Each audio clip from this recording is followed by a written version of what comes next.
사실은 하나님 말씀을 대하는 태도는 교회 안에서도 조금 차이가 있습니다. 사람들마다. 그런데 예수님 말씀을 대하는 태도는 지금 우리의 영적인 위치가 어딘지를 보여주는 바로미터가 됩니다. 그러니까 내가 하나님 말씀을 어떤 태도, 어떤 자세로 받아들이느냐 하는 것은 정말 되짚어서 곰곰하게 생각해 볼 필요가 있는 부분입니다. 요한복음 8장에서 예수님께서 유대인과 대화를 나누시면서 이 부분에 대해서 말씀을 하셨는데, 예수님 말씀을 들어보니까 예수님이 전해주는 말씀을 대하는 그 태도가 그 사람의 현재 영적인 위치와 아주 깊은 연관이 있다는 것을 분명히 확인하게 됩니다. 믿지 않는 사람들이 말씀을 대하는 태도. 자, 성경 구절을 한번 읽어봅니다. 요한복음 8장 37절입니다. 읽습니다. 시작. 나도 너희가 아브라함의 자손인 줄 아노라. 그러나 내 말이 너희 안에 있을 곳이 없으므로 나를 죽이려 하는도다. 예. 교회 와서 늘 설교를 들어도 내 마음속에 그 들은 말씀이 있을 자리가 없다. 거부한다는 얘기죠. 나는 늘 설교를 듣지만 그 말씀이 마음에 하나도 남는 게 없고, 그리고 자꾸 거부 반응이 생긴다. 그러면 내 영적인 위치가 어딘지를 잘 생각해 봐야 됩니다. 예수님께서 예수님을 믿지 않는 유대인에게 이렇게 말씀하셨어요. 내 말이 너희 안에 있을 곳이 없으므로 너희가 지금 나를 죽이려 한다. 이렇게 말씀하셨어요. 자, 두 번째로 요한복음 8장 43절을 봅니다. 읽습니다. 시작. 어찌하여 내 말을 깨닫지 못하느냐? 이는 내 말을 들을 줄 알지 못함이로다. 믿지 않는 사람은 들을 수는 있는데 깨달아지질 않아요. 깨달아지지 않는다는 말은 알아듣지를 못한다는 거예요. 지금 예수님하고 평행선을 그으면서 계속 논쟁을 하고 있는 유대인들이 지금 이런 모습을 보이고 있습니다. 그러니까 설교를 듣고 성경 공부를 할 때 나는 저 말이 무슨 말인지 모르겠다. 늘 그렇다면 여러분의 신앙 고백을 다시 점검하고 영적인 위치를 정직하게 확인해 보셔야 합니다. 양은 목자의 음성을 알아듣습니다. 예, 요한복음 10장에서 예수님 말씀하셨어요. 양은 목자의 음성을 알아들어요. 세 번째, 요한복음 8장 46절과 47절 읽어보겠습니다. 시작. 너희 가운데서 누가 나에게 죄가 있다고 단정하느냐? 내가 진리를 말하는데 어찌하여 나를 믿지 않느냐? 하나님에게서 난 사람은 하나님의 말씀을 듣는다. 그러므로 너희가 듣지 않는 것은 너희가 하나님에게서 나지 않았기 때문이다. 그랬습니다. 예수님께서 유대인들에게 말씀하셨어요. 내가 진리를 말하는데 어찌해서 너희는 나를 믿지 않느냐? 그리고 그 이유를 예수님이 그 다음에 설명하시거든요. 47절인데요. 하나님에게서 난 사람은 하나님 말씀을 듣는데 너희가 지금 내 말을 듣지 않는 이유는 너희가 하나님에게서 나지 않았기 때문이다. 그럼 하나님에게서 안 났으면 구원받은 겁니까? 못 받은 겁니까? 못 받은 거거든요. 예. 그러니까 하나님 말씀을 들을 때 귀로는 들리지만 마음으로 받아들이지 않는 것, 이거는 그 사람의 위치가 불신자일 가능성이 매우 높습니다. 매우 높습니다. 자가 진단할 필요가 있어요. 이거는 옆에 있는 사람은 알아차릴 수가 없습니다. 자기만 알아요. 말씀을 내가 어떤 태도로 대하고 있는지는 자기 자신만 알거든요. 근데 이 세 가지가 나한테 다 걸린다. 이런 사람은 복음 앞에 다시 설 필요가 있습니다. 자신의 신앙 고백을 다시 확인해 볼 필요가 있습니다. 그런데 이런 모습임에도 불구하고 자기 자신의 영적인 위치를 잘 모른 채 교회 안에 머물러 있다가 보면 이렇게 될 수가 있어요. 요한복음 8장 40절 읽습니다. 시작.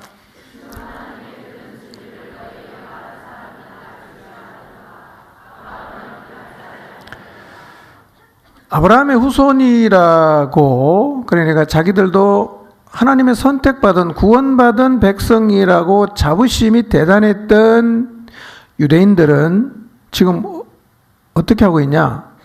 진리를 말한 예수님을 죽이려고 합니다.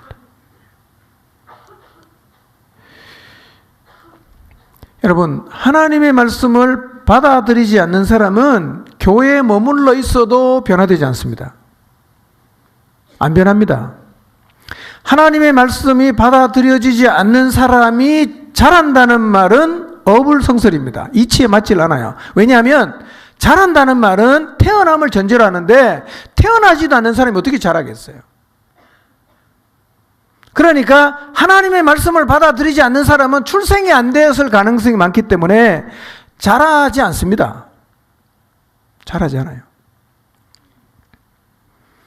그래서 말씀을 받지 않고 말씀을 깨닫지 못하고 말씀이 마음에 담기지 않는 사람은 교회에 머물러 있으면 유대인이 예수님을 죽이려고 했던 것처럼 교회와 하나님의 사람을 공격하고 곤경에 빠지는 일을 할 수가 있습니다. 안타까운 일은요, 예수님을 믿지 않기 때문에 아무리 말씀을 많이 들어도 아무 영향을 받지 않습니다. 말씀 안 듣잖아요. 깨닫지도 못하잖아. 그러니까 영향을 안 받는 거예요. 그래서 함께 머문 시간이 길어도 말이 여전히 안 통하고 받아들이지 않기 때문에, 하나님을 믿지 않기 때문에 하나님을 대적하는 자리에 서는 것도 두려워하지 않습니다. 너무 안타까운 일일 수밖에 없죠. 그러면 교회를 나오는데 왜 하나님을 대적하는 자리에 서게 될까요?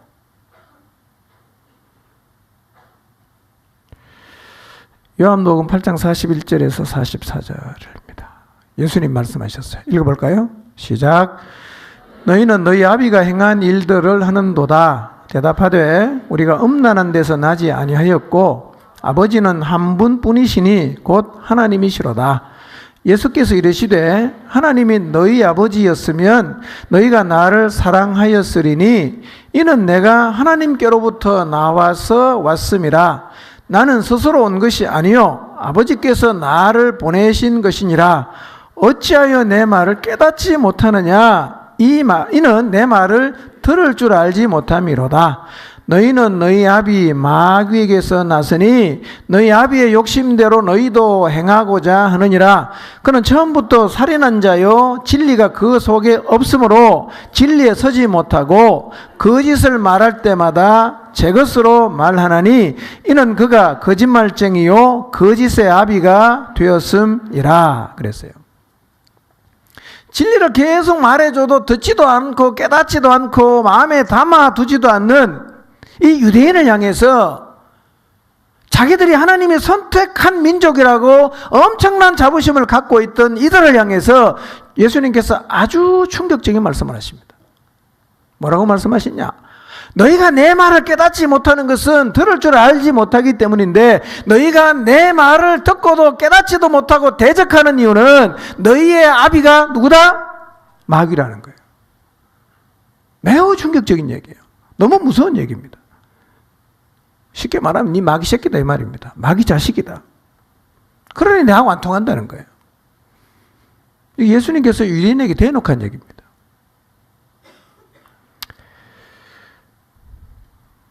스스로 아브라함의 자손이라고 생각했던 유대인들에게 이 말은 너무나 충격적인 얘기예요. 하나님의 자녀인 줄 알았는데 마귀 자식이라고 주님이 대놓고 말합니다. 지금. 뭘 보고요? 말씀을 대하는 태도를 보고. 아무리 얘기해줘도 마음이 안 담아요. 암만 얘기해도 깨닫지도 못해. 아무리 말해줘도 안 들어. 뭐 때문에 안 된다고 말씀하십니까? 니네 애비가 마귀이기 때문에 내 말이 안 들린다는 거예요. 예수님께서 분명히 말씀하시는 거예요. 하나님의 말씀을 대하는 태도가 그 사람의 영적인 상태를 말하는 게 아니라 뭘 말한다고요? 위치를 말하는 겁니다. 위치. 하나님의 자녀냐 마귀 자식이냐 이걸 얘기한다는 거예요. 여러분 기억하십시오.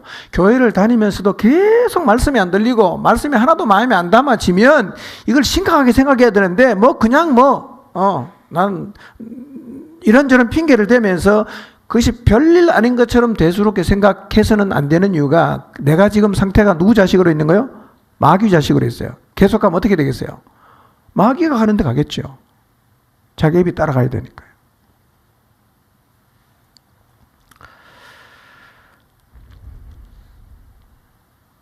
아비가 마귀니까 결국 진리를 말한 사람을 어떻게 했어요? 죽여서 없앴잖아요. 애비가 누구다가요? 마귀니까. 그런데 진리를 말씀하신 예수님을 십자가에 못 박은 사람이 이방인이 아니었어요. 자기들이 하나님의 선택을 받은 민족이라고 자부심이 대단했던, 그리고 아브라함의 자손이라고 생각했던 이 사람들이 진리를 말한 예수님을 죽였단 말이에요. 예. 여러분, 교회를 누가 제일 많이 핍박한지 아십니까? 교회 다녀본 사람이에요. 교회 안 다녀본 사람은 교회의 생리를 모르기 때문에 그렇게 교회를 파괴할 수가 없습니다. 누가 교회를 파괴하냐? 교회 다녀본 사람입니다. 근데 안 믿는 사람이에요. 교회는 다니는데 안 믿어요. 누구 자식입니까? 마귀 자식이지. 하나님 두려워하지 않습니다. 네. 유대인이 마치 예수님을 죽였던 것처럼요. 교회를 무너뜨리려고 하는 거죠. 여러분 기억하십시오. 신앙 고백이 없이 신앙생활을 하면 이 자리까지 나갈 수 있습니다. 누구라도. 그러니 교회를 다니고 하나님 말씀을 듣고 신앙생활하면 적어도 예수 그리스도를 향한 분명한 신앙 고백이 있어야 됩니다. 이거를 두리뭉실하게 절대로 넘어가시면 안 됩니다. 정직하게 자가진단해야 돼요. 나는 예수 그리스도로 그분을 향해서 뭐라고 신앙 고백할 수 있는가?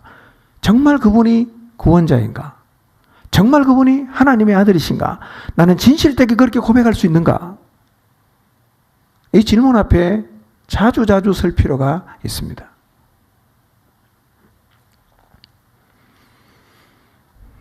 혹시 말이에요. 하나님 말씀 들어도 들리지도 않고, 들어도 마음에 안 담기고, 들어도 깨닫지도 못하고, 듣기가 싫고, 이런 사람이 이런 생각할 수 있어요. 교회에 다니는 사람은 모두 나하고 같을 거다. 근데 절대로 그런 생각하지 마세요.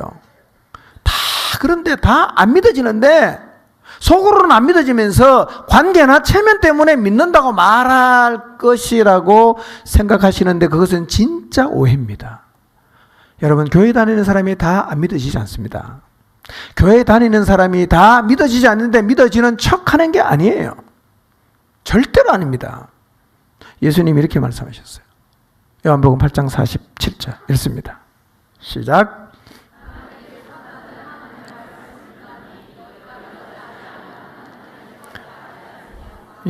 예수님 말씀하셨거든요. 하나님께 속한 자는 뭘 들어요? 하나님 말씀을 들어요. 진짜 듣습니다. 하나님에게 속한 사람은 억지로 순종하지 않습니다. 진짜 자원하는 마음으로 순종합니다. 하나님께 속한 사람은 하나님의 말씀에 자기의 목숨도 걸 수 있고 목숨을 걸고 순종하는 일이 비일비재하게 많습니다. 쇼하는 것 절대로 아닙니다. 내가 안 믿어지니까 다른 사람들 다 그럴 거라고 생각하기 쉽지만 그건 진짜 오해입니다. 믿는 사람은 그렇지 않습니다. 믿는 사람은 하나님 말씀을 듣습니다. 아멘입니까? 자기가 안 믿기 때문에 안 믿는 자기의 모습이 교회에 있는 모두가 다 그럴 거라고 생각하지만요, 그건 굉장한 착각이에요. 믿는 사람은 절대로 안 그렇습니다. 성경에 그런 얘기 너무 많고 우리 시대, 성경 말고 우리 시대 신자들 가운데도 예수 그리스도의 말씀에 순종하기 위해서 자기 인생을 걸었던 이야기는 뭐 너무너무 많죠. 아브라함을 보십시오. 그는 하나님을 믿었어요. 어떻게 살았던가요? 하나님 말씀하시면 다 받아들이고 순종하지 않았습니까? 이게 원래 신자의 모습이에요. 그 사람들 쇼하는 게 아니에요. 진심이에요. 하늘을 우러러 하나도 부끄럼 없이 보이기 위해서 하는 거 아닙니다. 하나님을 믿기 때문에, 그분의 말씀이 진리이기 때문에 그냥 단순하게 순종하는 거예요. 근데 자기가 안 믿는 사람은 남도 다 그럴 거라고 생각하는데요. 혹시 그런 분 계시면 기억하십시오. 절대로 그렇지 않습니다. 믿는 자는 말씀을 사모해요. 말씀에 맛을 알아요. 꿀보다, 송이꿀보다 더 달게 여겨요. 시편 19편 9절에서 11절을 같이 한번 읽어보겠습니다. 시작.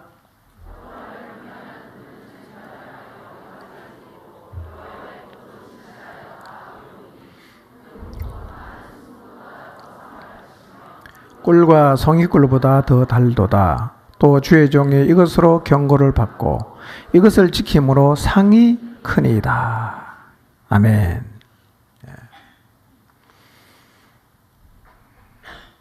신자는 하나님 말씀을 순금보다도 더 사모합니다.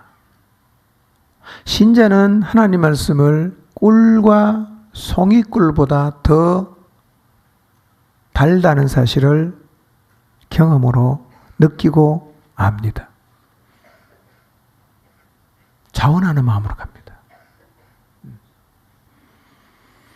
저는 오늘 이 자리에 계신 모든 분들, 포항중앙침례교회 공동체 안에 발을 들여놓은 모든 분들은 예수님을 구원자로 하나님의 아들로 신앙 고백하게 되시기를 바랍니다. 말씀을 들으면 가슴에 담겨지고, 말씀을 들으면 깨달아지고, 말씀을 들으면 그 말씀이 정말 꿀보다, 송이꿀보다 더 달게 귀에 와닿고, 그리고 그 하나님 말씀을 순금보다도 더 사모하는 자리에 서게 되시기를 바랍니다. 그래서 하나님 말씀이 받아지면 그때부터 하나님 말씀에 영향을 받게 되어 있습니다. 거부하는 사람은 오래 있어도 영향을 못 받는 게 받아들인 게 하나도 없기 때문에 말씀에 영향을 전혀 안 받습니다. 그러나 하나님 말씀을 듣는 사람, 받아들이는 사람은 그때로부터 그 말씀이 그의 삶에 영향을 주기를 시작합니다. 그래서 이렇게 하나님 말씀에 거하게 되면 뭐를 알게 된다고요? 진리를 알게 되는 거예요. 어떻게 알아진다고요?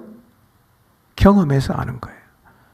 오늘 제가 낮 시간 말씀에 하나님 말씀 안에 거할 때 하나님을 경험했던 몇 가지 사례를 말씀을 드렸습니다.